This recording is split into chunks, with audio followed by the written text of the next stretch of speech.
আজকে আমরা বাচ্চাদের জন্য একটা টেন্ট হাউস নিয়েছি। অনেকদিন থেকে বাচ্চা খুব কান্না করছিল, যে টেন্ট হাউস তো অ্যামাজন থেকে একটা পারচেস করেছিলাম টেন্ট হাউস। চলো এটা আনবক্সিং করি এবং এটা ইনস্টল করার পরে দেখি কীরকম লাগে। এটা হচ্ছে স্টিক গুলোকে কানেক্ট করার জন্য কানেক্টর রয়েছে। অনেকগুলো আছে, আশা করি কম পড়বে না, ঠিকই আছে। তারপরে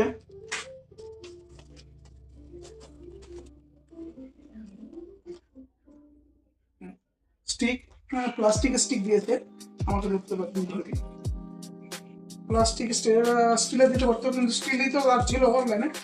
ঠিক আছে, দেখি নেক্সট।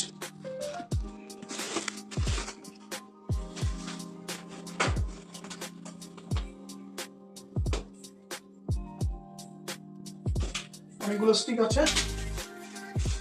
কাপড়টা মেটেরিয়ালসটা মোটামুটি লাগছে, কতটা সেভাবে এর ইনস্ট্রাকশন দেওয়া আছে, তাহলে এই ইনস্ট্রাকশন অনুযায়ী আমরা ইনস্টল করতে পারতাম। ইনস্ট্রাকশন বের করে নিই।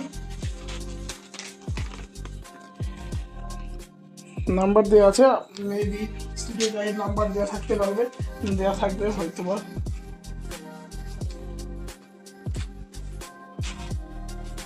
কাপড়টা যে আমরা যে শপিং ব্যাগগুলো দেয় দোকানগুলোতে, সেই শপিং ব্যাগগুলোর মতনই সেই কাপড়ই, বেশি দিন টিকসই করে না। এটা কাপড়টা যদি ভালো দিত, এটা পড়েছে অ্যারাউন্ড 600 পড়েছে, তো অনেকটা প্রাইস পড়েছে, কিন্তু কাপড়টা মেটেরিয়ালসটা ভালো দিতে পারতো, বেশি দিন চলে না, ছিঁড়ে যাবে।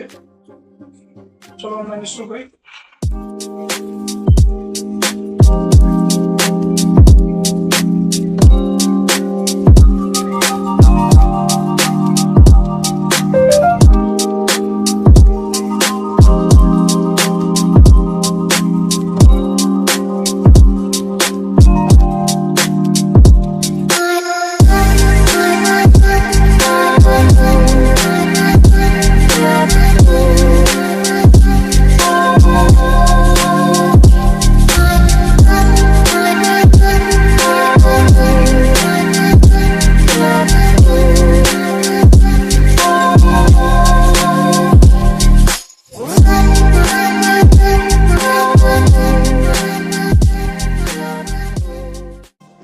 এই হচ্ছে সানবিট ঘর হয়ে গেছে।